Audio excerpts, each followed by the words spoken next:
बिस्मिल्लाहिर्रहमानिर्रहीम। अस्सलामुअलैकुम। रमज़ान क्या है? रमज़ान नुज़ूल कुरान का महीना, बरकत व रहमत और मग़फ़िरत का खजीना। दिन भी रोशन, रात भी रोशन। दिन के औक़ात रोज़ों से मामूर, रात की घड़ियाँ तरावी व तहज्जुद से पुरनूर। हर रोज़ रोज़ ईद और हर शब शब बरात। मानने वालों को अल्लाह ने वो नेमत अता फरमाई कि एक रात की मेहनत व इबादत पर 1000 रातें कुर्बान। यकीन करने वाला दिल चाहिए कि गुजरने वाली धुन चाहिए। रहमत व परवरदिगार आगोश करम खोले हुए हैं। इबादत करने वाले इबादत की सौगात लाए, तिलावत करने वाले तिलावत का तोहफा लाइए। कबूलियत की घड़ी है ये, साल भर का जश्न बहारा है बेशक। रहमतों का महीना है, क्या प्यारा महीना है। अमन व सुकून का महीना, अल्लाह के करीब होने का महीना, अल्लाह की रहमतें समेटने का प्यारा महीना। अगर हम जिंदा हैं तो आगे बढ़ने का मौका है, वरना मुर्दे तो शायद इस माह मुबारक के किसी एक लम्हे को पाने को तरस जाते हैं। आए कि अल्लाह के प्यारे महबूब सल्लल्लाहु अलैहि वसल्लम की सुन्नतों को सीखने वाले बन जाए कि अल्लाह ने ये प्यारा महीना हमारी तरबियत के लिए हमें अता किया है। ए अल्लाह, हमें इस माह मुबारक के हर लम्हे को तेरी रहमत के साथ समेटने की तौफीक दे, आमीन। ज़्यादा खाने का अंजाम। एक शख्स ने रसूलुल्लाह सल्लल्लाहु अलैहि वसल्लम के पास डकार ली तो रसूलुल्लाह सल्लल्लाहु अलैहि वसल्लम ने फरमाया, हमारे सामने डकार मत लो, इसलिए कि क़यामत के दिन सबसे ज़्यादा भूखा वो शख्स होगा जो दुनिया में ज़्यादा पेट भरकर खाना खाता होगा।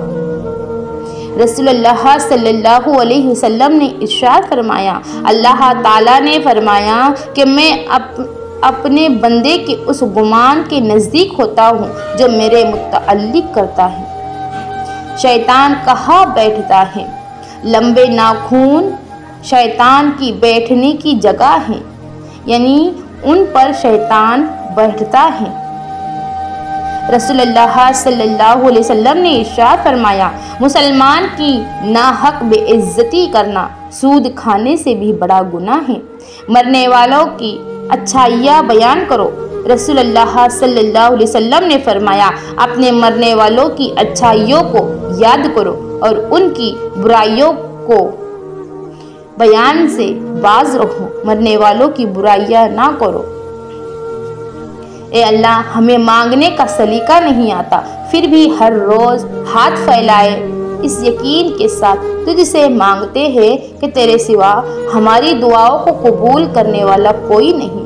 ऐ मालिक, हमारी टूटी फूटी दुआओं को ना देख, हमारा तुझ पे जो यकीन कामिल है उसको देख और हमारी हाजतों को पूरा कर, आमीन या रब्बुल आलमीन।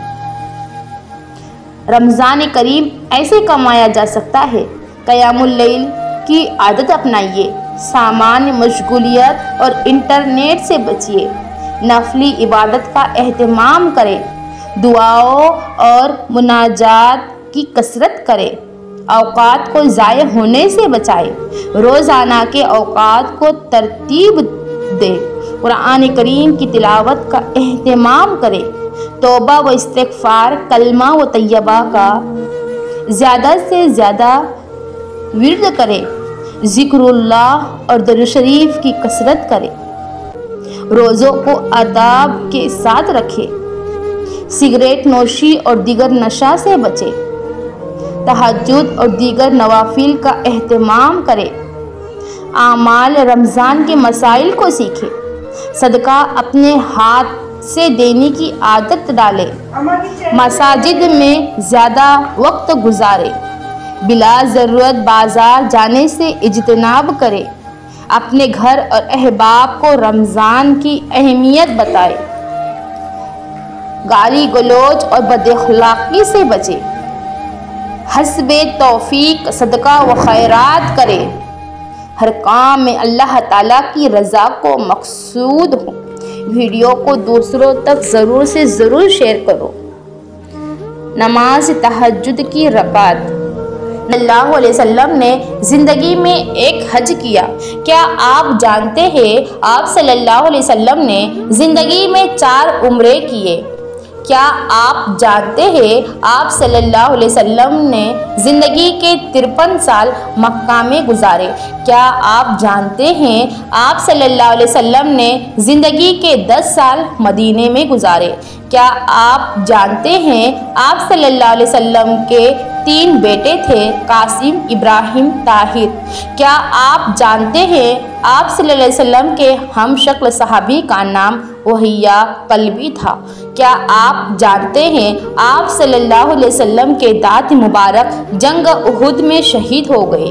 क्या आप जानते हैं आप सल्लल्लाहु अलैहि वसल्लम की वफ़ात पर हज़रत अली रज़ी अल्लाह ताला अन्हु ने गुस्ल दिया। क्या आप जानते हैं आप सल्लल्लाहु अलैहि वसल्लम की तदफीन के लिए हज़रत अबी तलहा ने कब्र खोदी। सवाब की नीयत से इस वीडियो को दूसरों तक ज़रूर शेयर करें। जब इंसान अंधा हो जाता है तो ऐसा करता है। एक मियाँ बीवी के यहाँ शादी की गई। शादी के बाद कई साल तक औलाद नहीं हुई तो उन्होंने वक्त गुजारी के लिए एक कुत्ता पाल लिया। कुछ ही अरसे में उन्हें कुत्ते से जज्बाती लगाव हो गया। 7 साल बाद अल्लाह ने उन्हें बेटे की नेमत से नवाजा। औलाद को पाकर उनकी तवज्जो कुत्ते की तरफ से कम हो गई। एक दिन दोनों बच्चे को अपने कमरे में छोड़कर लॉन में टहल रहे थे। कुत्ते के बेतहाशा भौंकने की आवाज़ सुनकर अंदर की तरफ भागने लगे तो कुत्ता बज़्ज़त मुर्दा हालत में बाहर निकल आया। उसके मुंह पर खून लगा हुआ था। कुत्ते के मुंह पर खून देखकर बच्चे के बाप को सूअर तहल समझने में देर नहीं लगी। वो शदीद गम व गुस्से में मुबतला होकर अंदर चला गया और बंदूक लाकर कुत्ते को गोली मार दी। फिर तेजी से कमरे में जाकर देखा तो बच्चा गहरी नींद सो रहा था और नज़दीक ही एक सांप मरा पड़ा था जिसका सर चबाया हुआ था। इस हिकायत से हमें ये सबक मिलता है कि जल्दबाजी और गुस्से में किए गए फैसले अक्सर गलत साबित होते हैं। खामोश रहिए जब आप गुस्से में हों। खामोश रहिए जब आपके पास दलाइल ना हो। खामोश रहिए जब आपने किसी बात की तहकीक ना की हो। खामोश रहिए जब सुनने और सीखने का वक्त हो। खामोश रहिए जब कोई गुनाह की बात को लेकर मजाक करने लगे। खामोश रहिए जब आपकी बातों को गलत मफहूम लिया जाने लगे। खामोश रहिए जब दूसरे अपने मामला तय कर रहे हो। खामोश रहिए जब आपका बोलना किसी की दोस्ती तोड़ने का सबब बनने लगे। खामोश रहिए जब आप किसी पर तनकीद करने लगे। खामोश रहिए जब आप बात को पुरखुलूस तरीके से ना कह सके। खामोश रहिए जब आपको कुछ बोलकर पछताना पड़े। खामोश रहिए जब आप किसी बात को कई बार कह चुके हों। खामोश रहिए जब आपके अल्फाज किसी के लिए नागवार बन जाए या बन जाने का अंदेशा हो। अगर आपको हमारा वीडियो अच्छा लगा है तो लाइक करके सब्सक्राइब ज़रूर कर दें। अल्लाह हाफिज़। अस्सलाम।